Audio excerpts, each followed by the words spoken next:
Good evening, familia. This is Ray Collazo. You're watching Bomba Live. The shade we're waiting for. Thank you so much for joining us. It's like I'm like the Puerto Rican Clark Kent. I take off my glasses and I become Superman. Thank you all so much for joining us. Please follow and subscribe to Bomba Live anywhere you can watch YouTube. We debut our show typically on Tuesday evenings, 8 o'clock Eastern, 5 p.m. Pacific, whatever time they feel like it is in Arizona. I think we're on the same time as Puerto Rico right now. Later on in the year, of course, they go ahead of us. So, un saludo a la gente de Puerto Rico. Thank you all so much for joining us. You know, on this episode, this very special episode with our very, very special guest, very timely guest. We want to continue. We want to do a few things today, fam. Want to catch you up what's going on in Washington. You may have seen some of my social media content.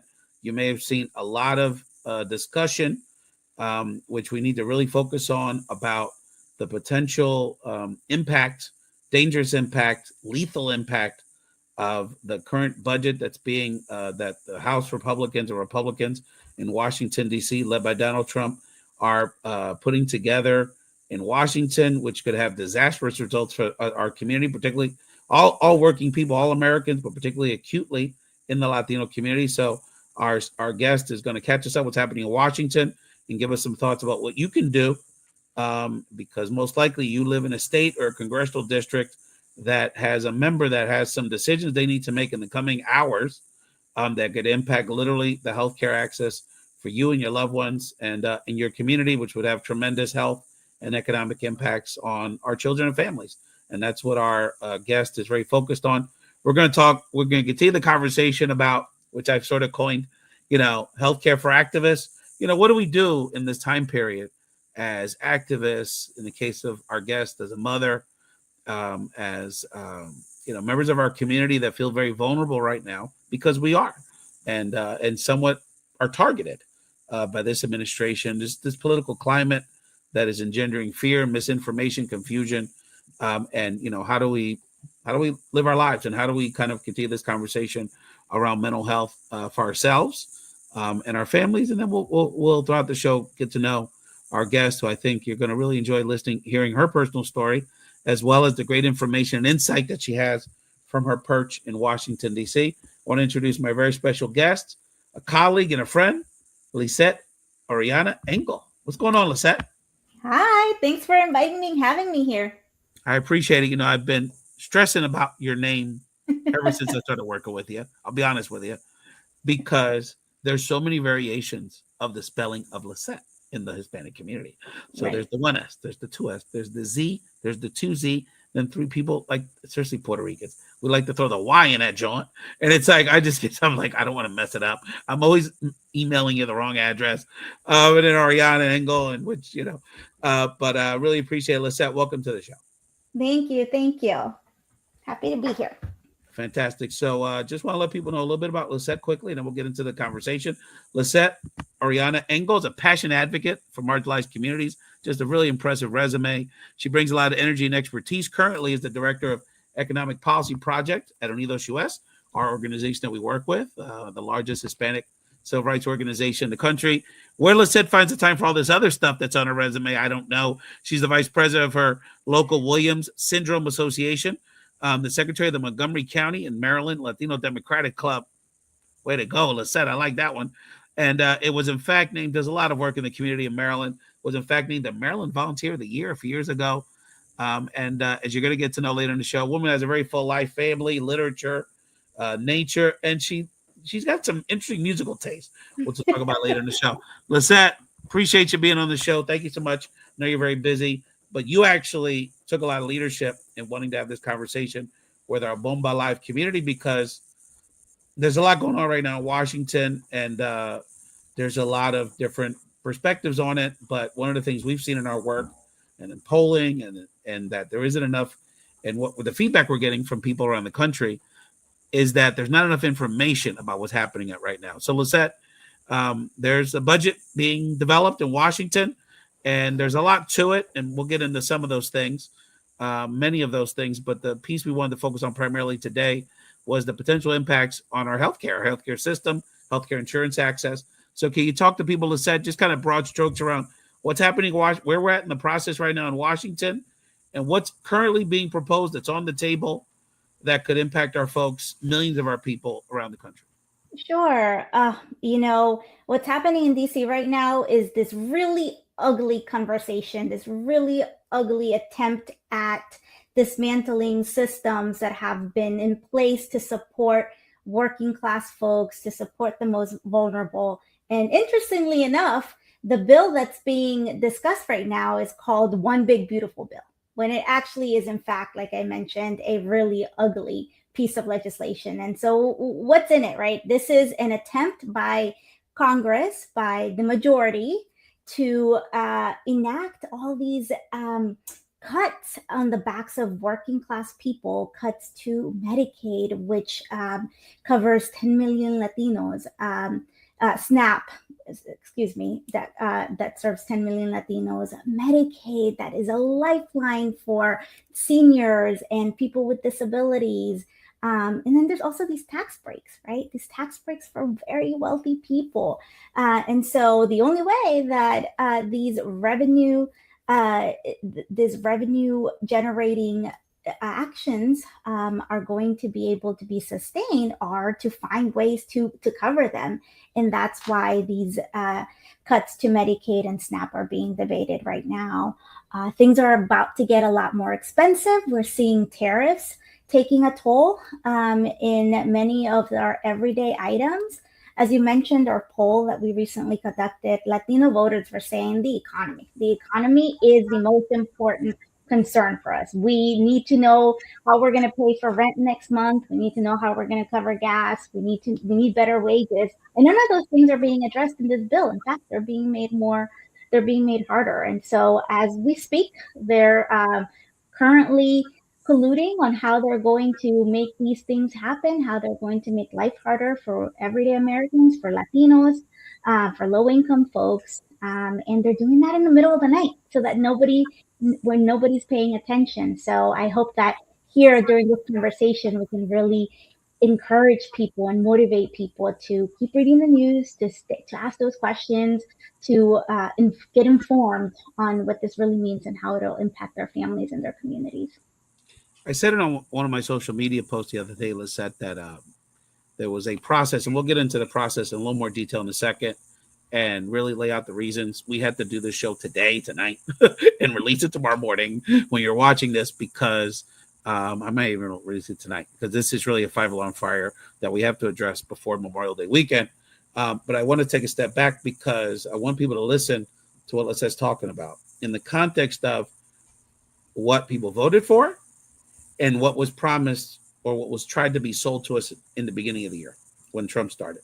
So what people voted for, regardless of how they voted, and part of the shift towards Trump in the Latino community, and part of the reason that people weren't that enthusiastic, frankly, about either candidate, which was kind of the bigger change in the Latino electorate. People just stayed home.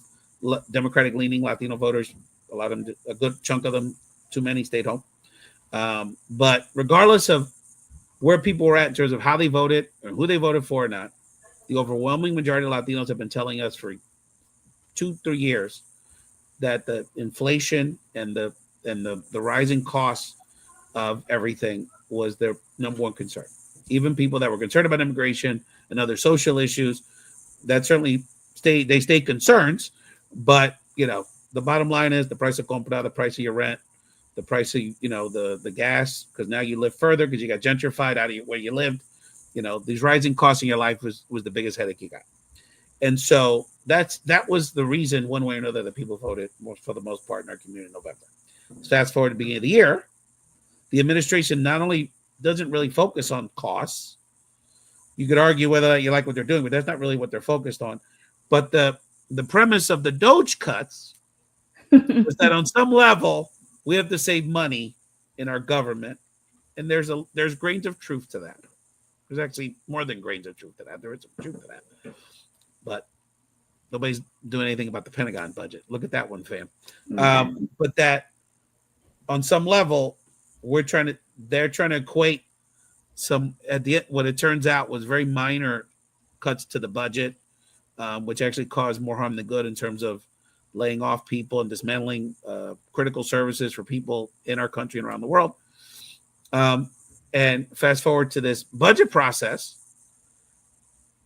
under the guise of trying to save money, they're eliminating hundreds of billions of dollars out of the Medicaid and other social programs, SNAP, which I know in the street we still call cupones, some of us, so nutrition, SNAP benefits, and other critical social programs, parts of the ACA, things like that, which is going to eliminate health care for potentially millions, over 10 million of our folks, including millions of Latinos. And on the flip side, the budget isn't increasing taxes for the wealthiest people, which is actually the biggest reason why we have deficits over the last 40 years. We're going to be in so much debt. We're going to be in so much trouble. They're not meeting the promises that they said, right? No. Your life is going to be better. Your prices are going to go down. Those eggs aren't going to cost $12 anymore. That's right. That's right. So they're going to cut healthcare from us. They're going to take our money. They haven't gotten HUD and Social Security yet, fam. Wait for that one. And they're proposing, what is it, over $4 trillion of tax cuts, Lisette, overwhelmingly for the wealthiest people. Trillions of dollars. And even there have been various analyses from independent agencies themselves that have said these cuts aren't going to make a difference because the cuts to taxes to the wealthy are going to end up adding trillions of dollars to the debt. Just yesterday, there was news that said that the United States credit rating went down. So we used to have a perfect credit rating. And just imagine that as your personal finances, right? You go to the bank, you have a really good credit score. They trust you to borrow money because you're going to pay back, right? And that's what the United States was. And now all of a sudden, because of this volatility in the economy, well, we're no longer at a perfect rating. And that's happening to other states. The state of Maryland recently saw their credit rating downgraded. And those are all consequences of the policies that are taking place in Washington. So I want people to understand that all these things are connected, right? So a lot of when you think about the stock market, and I hate having to talk about that because I always feel like it's, these folks out of Wall Street who are just manipulating numbers, but all that makes a difference. That's going to impact what you're going to put out of your pocket. And then you add that to paying more for healthcare or paying more for food, because then farmers are going to be impacted. Your local grocery is going to be impacted because all these cuts are also going to affect them. So this is a conversation that needs to happen for everybody, in our families, con los tíos, los abuelos, el padrino, la comadre, because it's going to touch everyone in one way or another. The piece I want you to give our viewers and our listeners some fuel for, and because one of the things that I think is happening, and let me tell you, people I have a lot of respect for, that I've even seen online sharing this talking point in this direction, which I think we need to address, is that this idea that what they're cutting is the quote unquote waste, fraud, and abuse in our healthcare system. So the stereotype that there's all these people, and let's keep it honest, that the stereotype of the poor Black and Hispanic person that's trying to get over on somebody, that's faking an injury and receiving Social Security insurance, that's committing some sort of Medicaid fraud, that could be working, but they're juicing the system for benefits, and that's what we're eliminating. We're not eliminating healthcare for people that really that deserve it or truly need it. Can you talk about, address that argument that's happening right now that is penetrating some parts of our community? It really is. It's so funny to think that this is the argument that they're basing this proposal on, right? There's so much waste, there's so much fraud happening with SNAP and with Medicaid. First of all, we know that the messaging around illegal and undocumented folks accessing these services is just not true. People without legal status cannot go out and get on food stamps. They can't get SNAP. They can't get any federal services. There has to be a Social Security number attached to it. So the child, which is entitled to it, if they need it, they can apply and they can receive those benefits, right? Less than 1% there's less than 1% fraud reported with SNAP benefits. It really is minor. And a lot of that is errors in applications. And so they're even scrutinizing that. They're penalizing, or the proposal is to penalize these applications if there's any error. But the reality is that the paperwork and the administrative burden is so heavy already that it is extremely difficult for there to be any sort of mistake. Now, yes, the systems are antiquated and some change can be used to modernize so that the populations that deserve it actually get access to the services. But what they're trying to do is actually making it harder for those people that actually need the Medicaid and SNAP to get those benefits. I mean, proposing to have these verification processes twice a year. I mean, that's difficult. And so a lot more people will actually not be able to be on Medicaid, because if you have somebody with a disability who can't get to the office or can't get all the paperwork ready, well, then they'll lapse in their enrollment. So I think that what they're going to be doing is actually kicking more people out. So maybe they'll save some money in that way. But the promise that this is going to be going to the people that deserve it and that actually need it is completely false. Lisette, tell people about the process that's happening in Washington, D.C. right now. The House, there's a budget process going through the House side right now. The Senate at some point is going to chime in here fairly soon. But tell people what's happening now. There's different votes happening in different committees at odd hours. And tell people what should be the message we have in the crawl. For people that are watching us on YouTube, we appreciate people watching this show. 202-225-6411. You want to call this number, give them your zip code, and they will patch you into your members of Congress. So we need people to call the next few days. So Lisette, what's happening over the next few days, and what's the message that folks should be sharing with their members of Congress over the next couple of days on the phone? Yes, it's so important for you to make your voice heard. Please, please, please look at that number and call. So there are different committees that have jurisdiction over the different cuts that are going to be taking place, right? And these committees are the ones that are looking at the programs. There's the Energy and Commerce Committee, which is looking at the Medicaid portion of it. There is the Ways and Means Committee that is looking at the tax policy piece. And that's important, not just because it's about the tax policy and the tax breaks and the child tax credit and earned income tax credit, which is so helpful to our community, but that also impacts the premium tax credits that have been so important for folks to be insured, right? That support to be able to access and pay for health insurance, that's under attack as well. And then there's the Agriculture Committee, which has jurisdiction over the SNAP program and the benefits that we're going to be talking about. And so these committees are trying to agree on how much is enough to be able to pass their agenda. And for a while, many of the advocates were making good progress in delaying some of that process because people were calling in and realizing that these cuts were going to impact them, that they were going to make a difference in their lives, and they were holding the line and they were holding those Republicans accountable for the decisions that they were making, breaking their promises to address their livelihoods.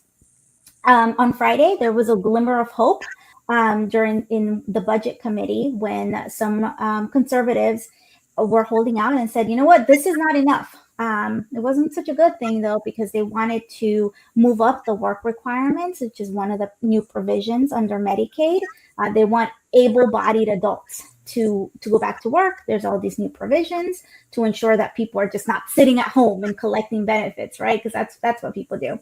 And after much negotiation and lots of what I'm assuming are behind the door calls and deals, a late night vote took place late yesterday. And this is what's continuing to happen is these conversations are happening late at night when they think you're not paying attention to make these decisions that are going to cost a lot to our community. And so as you go on during your day, take 5 minutes. It literally is less than 5 minutes to call that number and you let them know where you live and how that's going to impact your community. You have power to vote these people out and to get someone in that will actually listen to what the community needs. And so we need to try to stop as many votes as possible, let them know that you're paying attention because they think you aren't. And then if that doesn't work, then we focus on the Senate and those senators that are also going to be making these horrible decisions on the back of your communities. So one of the things that Lisette and I, through Unidos and the Action Fund and our different associations have been doing around the country is mobilizing our affiliate network, mobilizing people at physical events. I've been in different congressional districts and states myself over the last few weeks. We have colleagues all over the country, from Arizona to Southern California to South Texas to North Carolina to Nashville, Tennessee, that have been hosting roundtables and forums and town halls. We did one with Congressman Castro down in the valley with our colleague Eric O'Guin. And we've had an incredible reaction from folks. There's Latinos that just want more information, particularly Spanish and Spanish language. So that's one of the things that we're trying to promote. And I even had to, do my thing in Spanish in Raleigh the other day. And in general, just get this information out to the community about the impact, because especially in Spanish language, there's a lot of fear, a lot of misinformation. And there's a lot of concern, mistrust of the government at this point. And we're hearing from people that their children have a right to apply for CHIP and SNAP benefits and Medicaid, and they're just fearful because of the immigration piece, which we'll talk about in a second. Lisette, and then the Senate. So, we're trying to stall this House vote this week so that next week, and they go back in recess and listen to their community, we're going to give them heck and hopefully just continue to stall and muck up this process. The Senate process is an interesting can of worms because those folks really are concerned. Republicans really don't like this bill because they, there's literally in some of these congressional districts, half the children or some huge percentage of people are Medicaid. And if this happens, some of the people that suffer the most, Latinos and Blacks will suffer a lot, no doubt. But the people that suffer the most are white rural people. Yeah. In red states. So those Senate Republicans really don't want to mess with this at all because they know the numbers, Yeah, and you're right. Oddly enough, it's those conservative districts that have the highest number of Medicaid recipients or SNAP recipients, right? Yeah. We've heard from quite a few Republicans who signed a letter, like they openly went out and publicly denounced these decisions, yet they turn around and vote for them. So this is the time where people need to maximize those vulnerabilities and let them know that they're paying attention. You're saying one thing, but doing another. The list is too big to get into here, but rest assured, familia, the Latino vote, because particularly the way that the Latino population is spread out in congressional districts. So a lot of the Republican Congress people, many of which are Hispanic Republicans, that are the most concerned about what's going to happen are in South Florida, South Texas, Arizona, the Inland Empire in Central Valley in California, where I went in Lehigh Valley the other day in Pennsylvania, is that because a lot of those districts that have large Latino populations are the ones that are the ones that are going to determine who controls Congress after the 2026 elections. So there's a real power that the Latino voters have specifically on the House side in this process over the next few days, a few weeks, few months. And so if you're in any of those geographic pockets, if you have a fairly new member of Congress, if you have a Hispanic Republican member of Congress, you're certainly in one of those swing communities that we just laid out. And it's very important. And like I said, fam, if you voted for Trump, we can have that conversation later. Where you didn't vote because you weren't feeling Kamala, or you didn't trust her because of Biden and all this stuff. We don't have time for that conversation right now because it ain't going to matter who you voted for if they cut your cousins and your loved ones off Medicaid, because this is what's going to happen. Y'all know what's going to happen. Let's start thinking. You have health care, but your cousin doesn't all of a sudden now. What's going to happen? Your cousin's going to be going to the emergency room for the health care. That's going to strain your local hospital. That's going to provide your cousin, your loved ones, less quality health care. They're going to need to hit you up for resources because now they need a surgery and they don't have health care. Now all of a sudden you got to organize GoFundMes. I'm just keeping it real. Nobody wants to be in this situation. And this happens in our community anyway, because people aren't in health care and they have these circumstances and Most of us are living paycheck to paycheck one way or another. So this is only going to exacerbate the economic tension that you have. And let me tell you something. For those money savers, those penny pinchers, Elon Musk has cost us in this process if you do your research. And anyone that tells you they want to save money, but they keep all their federal contracts, you cannot really take seriously. But second, even if it saved us money, even if it did, it doesn't. If you think about the long-term impacts of healthcare, even if it did, nobody deserves to get their healthcare taken from them. So I don't even want to get into the economic argument with Shaw, because the bottom line is nobody in this country deserves to lose their healthcare. Lisette, any final words in this process before we take our first break? No, I think that we need to humanize the issue. And you're right. Nobody deserves to be sick and not seek attention for it. Nobody deserves to go hungry, right? And which is another. Lisette, I'm going to cut in there for a second. On the SNAP piece, Puerto Ricans love to say cupones. Tell stories about how they used to cut up the cheese in their grandma's house. All that stuff. You can go all day with that. But I want to say something about the SNAP piece. And I believe, Lisette, correct if I'm wrong with the statistic, but I believe the number that you and our wonderful policy team, shout out to Stan and the rest of the fam, is that the typical SNAP recipient, that child gets about $6.20 a day for food. Mm-hmm. Familia, $6.20 a day for a child ain't enough to feed them all day. So these families are already short. There's kids skipping meals. There's kids that are going to miss breakfast and lunch because they're not in school this summer, because that's where they get a lot of their nutrition. So that's $6.20 to knock it down to $4.80, $3.25, $5.15. You're taking more food out of these children's mouths, and these children are already are malnutritioned and are going to get sick. There's already an issue there. We should give them more money for this program. Lisette, I'm sorry. I just want people to understand the stakes of this conversation. Absolutely. And that's what I wanted to go. So you read my mind. It's that you're taking away these benefits for healthy meals, for a little bit of support, right? Because everybody's working really, really hard and you just want to make it and you just need a little bit of help to put that additional meal on the table. But you're taking that away, and you're taking away health insurance and putting all these restrictions. So what do you think is going to happen, right? Nobody deserves to go hungry. Nobody deserves to be sick.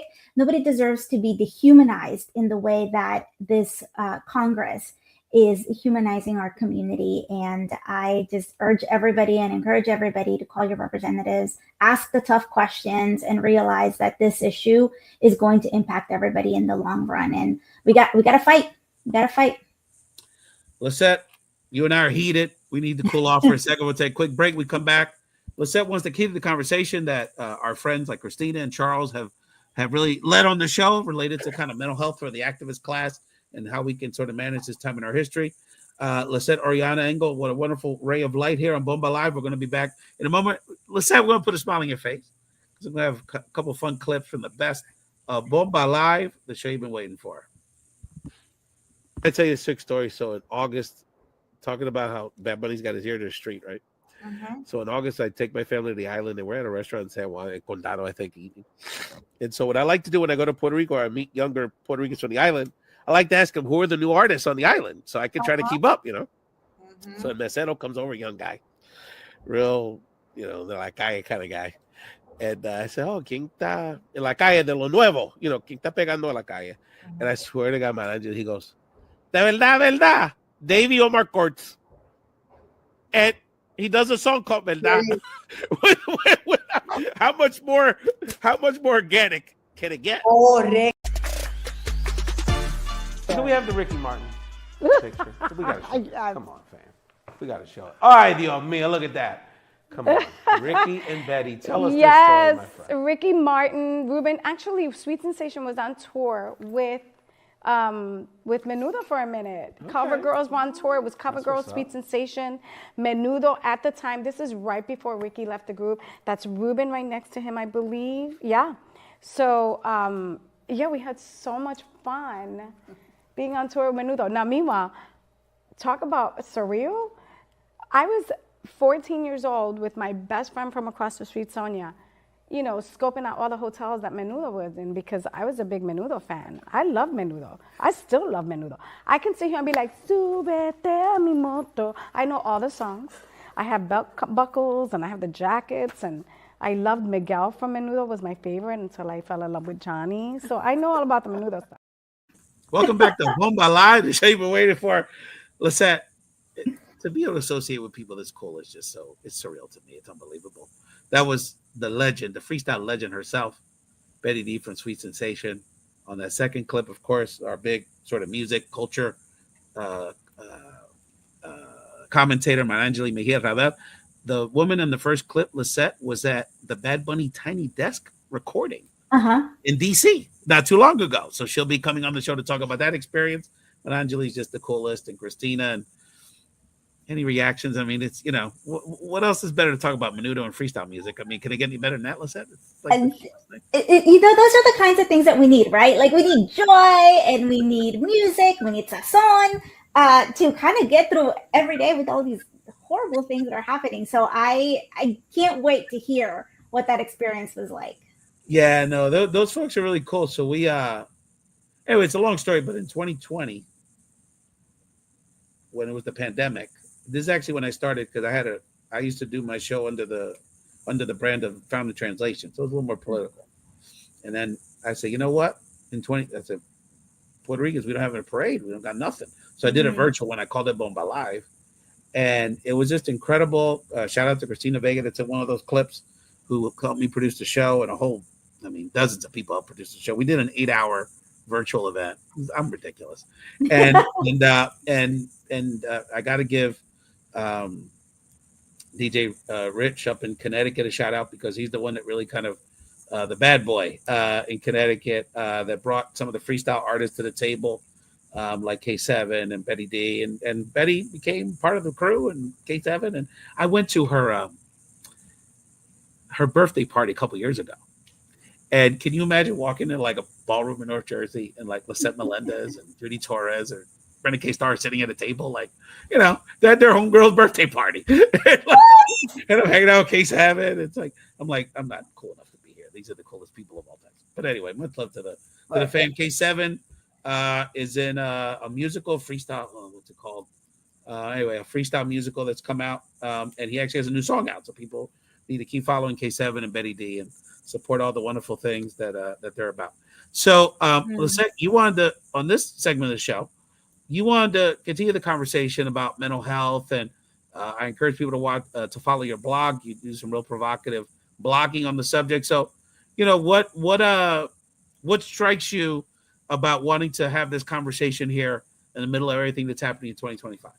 Yeah, well, you know, thanks for allowing me to have the time to just talk a little bit about mental health and mental health awareness and how that shows up in our communities and our Latino communities. It's still very kind of taboo to talk about our feelings and how the entire state of the country is impacting us. And I think that as first gen, I'm a geriatric millennial. I like to say that, you know, I was born in the mid 80s, and I've lived through all these different historical events. I don't know how I'm still here standing. And now here we are, you know, in 2025, trying to fight to keep democracy. And it gets heavy. It gets really heavy trying to help our communities navigate what they're experiencing with the threats of mass deportations and the constant othering that they're experiencing in their families, maybe not directly for themselves, but their family members, their kids in school, and the attacks that are on Latinos and other people of color. But also in motherhood, right? How are we navigating this moment and taking care of our kids? And like you and I, as advocates, it's like we're staying up until 1 a.m. watching these votes and seeing how it's going to impact our community and our jobs, but taking care of ourselves. And, you know, I'm the parent of a child with an intellectual disability. So this work is not just, it's not just work. It's not just a paycheck. I'm passionate about it because it hits home personally. And in order to be able to provide and be the best self for my family, I have to acknowledge that I need to take care of myself. And that's not always easy. And I felt this incredible sense of guilt at times that I have the opportunity and the privilege to take the time to see a therapist, right? And for my kids to be able to see a therapist, and be open and honest about how everything that's happening in the world is impacting their lives. And I take the time in many of the volunteer opportunities that I get to be a part of to discuss that and be open about it. You see me doing all these things, and it takes a toll. But I have to be real because I'm human. And by opening up and allowing myself to be vulnerable with other folks, then I can see that they feel they feel the space, or they feel safe enough to be able to open up as well, because we weren't taught that. And I think that in our communities we're still catching up. And so when we hear these great ads around, like, oh, it's Mental Health Awareness Month and we have to talk about it, I think that it's more than lip service. Like, we have to lead by example. If we're gonna talk the talk, we need to walk the walk. So the first thing is I want to address, there's so much there we want to talk about. First of all, thank you for your courage, and especially as a mother, and as a caregiver. Of all the ridiculous, terrible things that are happening in Washington right now that could impact us, that are already impacting us, particularly psychologically, the potential impact to those vulnerable children that are on the spectrum and have various needs is the thing that, that's one of the things that keeps me up at night the most. I have so many very close loved ones that have very similar situations, that have children with similar needs. And you talk about the real superheroes in our communities is moms like you. And so, I go back to, what are the things that we need to do, even taking the politics out of it and the impact of what's happening now. What do we need to do? And so, there's a lot of people that said that would look at you and say, wow, she's got it all together. And so, what is your message to those Latina super moms out there that are like, that people look to for support themselves oftentimes, but in fact, you're like everybody else, you need support. So what's your message to those women out there that almost, to your point, almost feel guilty, feeling like they need the support? What's your message? Yeah, guilt is real. We, like you said, we're taught to be caregivers. We do it all. We're super women, right? And we don't complain. I read a statistic recently around some really great work that's being done by incredible Latina leaders here in Maryland on mental health. And it's something around over 40% of Latinas experience depression. Many of them are mothers, and they can't seek help. And a lot of the times it's because of language access. And a lot of the times it's because of the cultural stigma. And what I have learned is that you bring it up in conversation, right? You're open. You have to be honest, and creating platforms like this, like you giving me the opportunity to just even mention the fact that someone like me, who seems to have it together and should have it together, doesn't, is so important. And in a lot of the volunteer work that I do, I mentor teen parents, and we talk a lot about that. And sometimes not even labeling it as mental health. It's just part of being human. And so I encourage people to put themselves first, because you have to fill your own cup before you can give somebody else any sort of help. And it's such a cliche, but honestly, if you take care of yourself, then that's the best way to take care of others.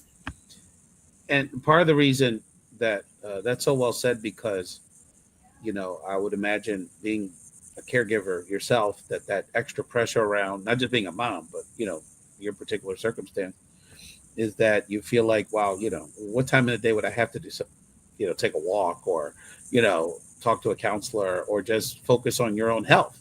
And, I deal with it in that, I'm dealing with, you see, I've got a stiff neck and some other health things, and I'm doing better than most. So I don't complain about it, but at the same time, I know some of it is because I haven't taken care of myself the way I should have over the years.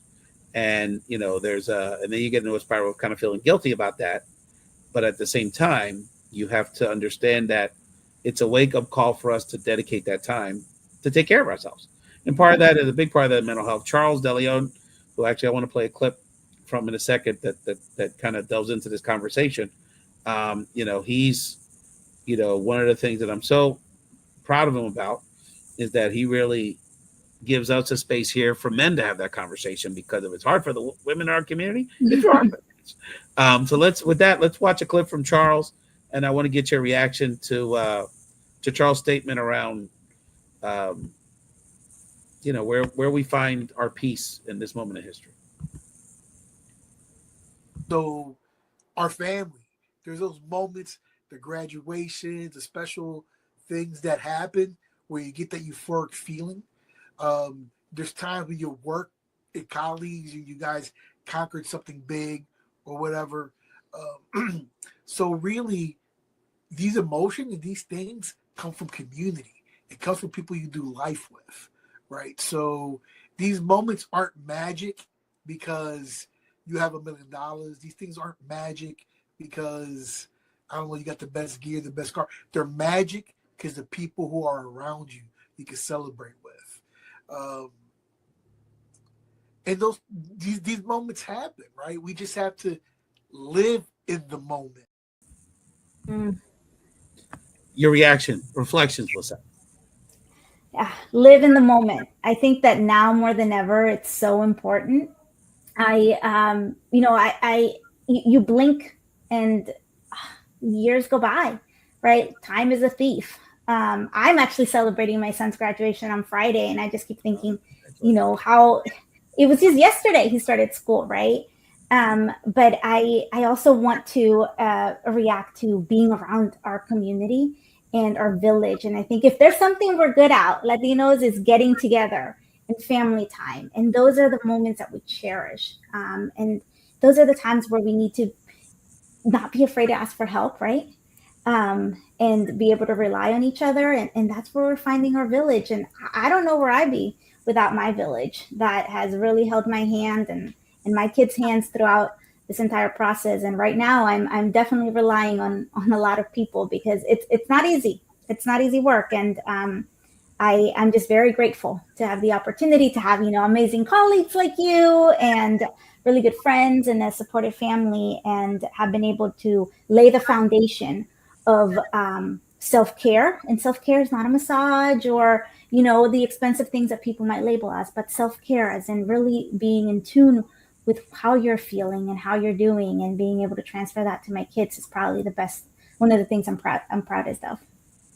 Yeah, that it really hits close to home. We were one of the too many things that I stress about is that you always want to like the best for your kids. I'm always thinking about like some extravagant, not extravagant, but some vacation that, we went to Puerto Rico. I had to go 10 days. My wife's like, we could have done 6. It would have been 5 or 7. Go here, get on a yacht. And my sons come up to me the other day and say, Dad, can we just drive somewhere different? Like, we don't got to get on a plane. We don't got to go on an island. We don't got to go all inclusive. We don't got to do anything that what I think of like wanting the best for them. They're like, I want to see something different and be in the car with you guys. And just, so it's that time. It's that time. And my sons are 15 and 13. And they're at that stage where, I don't feel like they pay any attention to me, right? But it's like, but my wife tells me all the time, like, when you go away for your business trips, 2 days, 3 days, day and a half, they really miss you, and it's that's not only a beautiful feeling, but it goes to the point where at the end of the day, it's about our community. Look, I mean, one of the things that I think many of us struggle with, especially when we kind of move up the economic ladder, is that most of us don't live around the corner from their buddies, and it really takes for me and my club. Well, one is in a different part of the country, but like I have 3 very good friends that are all like, but they're all like within 150-mile radius kind of thing. So for us to get together, it takes like some coordinating, and it is. And I think one of the things, like, I really miss them, and I miss that interaction. Even though I have a lot of friends and social and stuff, but there's nothing like people you have that confianza with, and especially with guys. And we're at the stage in our lives where everything feels like it's at a fork in the road. Your career, your health, your life, your kids, your marriage, and everything is, like you just have, uh, you just need that support and Mhm. people that you trust. And there's nothing like being around them. And it doesn't really matter where you're at. I can see my homies and watch a game with a beer. It doesn't matter where that's at. Could be, it really doesn't. It really, really doesn't. I often think about seeing these people on IG that are all these exotic places.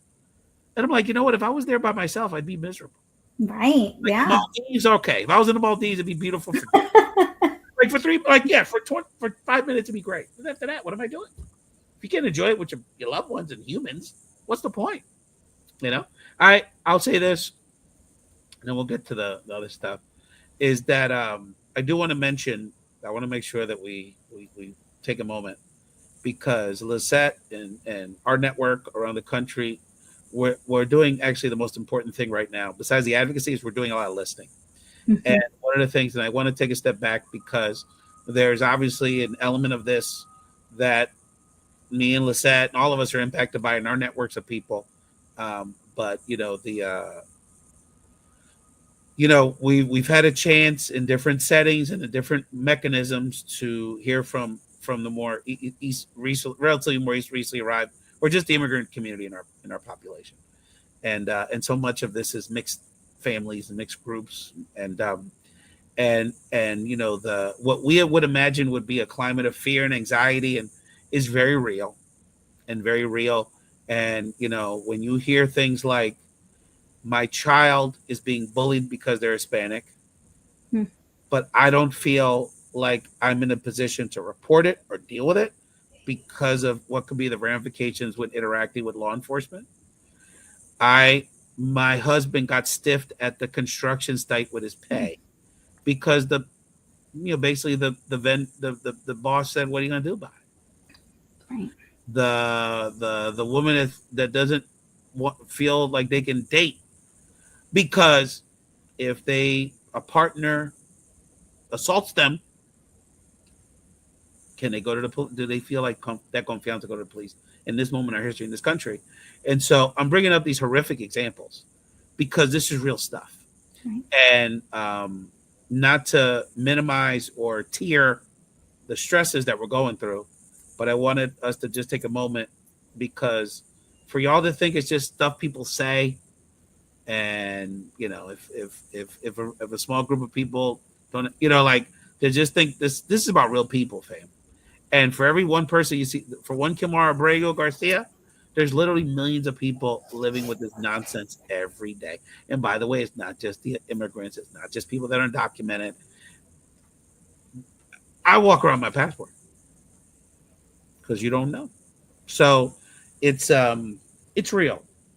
And the more Lisette and I and people that we know are listening and have the confiance with people that are, you talk about people that are brave to share their story. Mm-hmm. It's real. And I know, Lisette, you're feeling it every day. Maryland has a large Latino community, very diverse immigrant population. Tiene Africano, tiene Caribeño, the Asian community, Middle Eastern, of obviously a lot of Latinos, our Central American fam. My homegirl, Denita Veras, Dominicana. PG County, yeah. I went to college with Denny. You have no idea. She's great. She's great. I am in one of the Latino elected chats, and it's amazing to see her leadership. Let me see her. Tell her we're connected. So she's a wonderful person. I've known her for a long time. I know her, we were 18, 19 years old. Anyway, but just any thoughts, Lisette, from that conversation? You said confianza is important. Paciencia, right? Because at this time, everybody's going through something. That's right. And so as we are navigating the everyday, as we are continuing to deal with what we're dealing with, let's remember that someone else is also going through something. And so, let's just have some patience, some grace, and let's stay in community. Let's help each other out. That's right. So speaking of community, the last WEPA segment of Bomba Live, I always try to, as you can see from the clips, I always try to throw in a little culture in the conversation. Love music. My dad was I don't know if you know this, Lisette, you probably do. I tell all these stories all the time. My dad was a radio announcer, and he played Latin and R&B music on the radio for 30 years in Philadelphia. So we talk about a guy with stories. But anyway, so we're musical people. My brother, my family, my son, we're music people. I love the culture stuff. So I was like, oh, what do you want to talk about on the show? And she said, you know what? I want to talk about as a Latina. I want to talk about my love for country music. My friend is a country music fanatic. So tell me, how'd you get into country music, my friend? You really into it. I mean, you know your stuff. And I love 90s country, you know, George Strait, like Reba McEntire, Kenny Chesney. I have seen Kenny Chesney more times than any other artist. Is that a homegirl's man? Isn't that his? She's married. He's married to a big actress, isn't he? He got married to the girl who was on Bridget Jones. Right? Yeah. Oh my gosh, they're horrible. Yeah. Big as anybody. They were married for like 3 months and then fizzled out for whatever reason, right? Sure.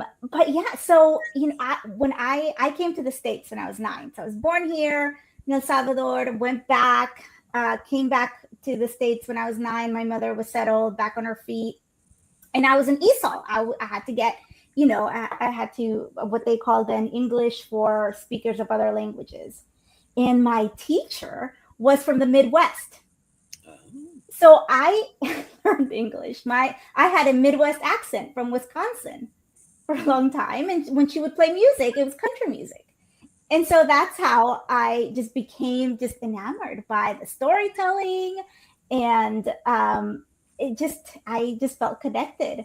So I've been a fan ever since. Every summer, I dragged my husband out to country festivals, and we're hoping to go to Nashville in a couple of weeks and do all the honky tonks. You do the line dancing? What's that? Oh, I don't do the line dancing. I just watch. Okay. But yeah. I definitely love the live music. Yeah, my wife and her girlfriends, because of the whole Beyonce thing, you know, they went to Nashville for like their annual girls trip. They had a wonderful time. And they did a little line dancing. They had a good time. And it's comparable to some of the stuff we do with the other dancing. So when I was a kid, I grew up when I was a kid, the person in my life that was into American country music was my mom, because she saw a parallel. She grew up in Puerto Rico in the Campo. And so she saw a parallel, like culturally, to the vibe, I guess, for lack of a better term. And she loved Loretta Lynn. Loretta Lynn was like a petite brunette, kind of looked Puerto Rican, looked Latina. And my mom was a real petite brunette, you know, so she had a kinship with her, and she liked the vibe, and you know, it's one of those things where you grew up like a real American kid, like I did, you know, like it was always around. Like we were fans of Dolly Parton and Chris Christopherson, all these Kenny Rogers, all these people were big time American mainstream celebrities, and you know, good music's good music. I got stuck. I was walking in downtown Vegas for something we were doing for work years ago.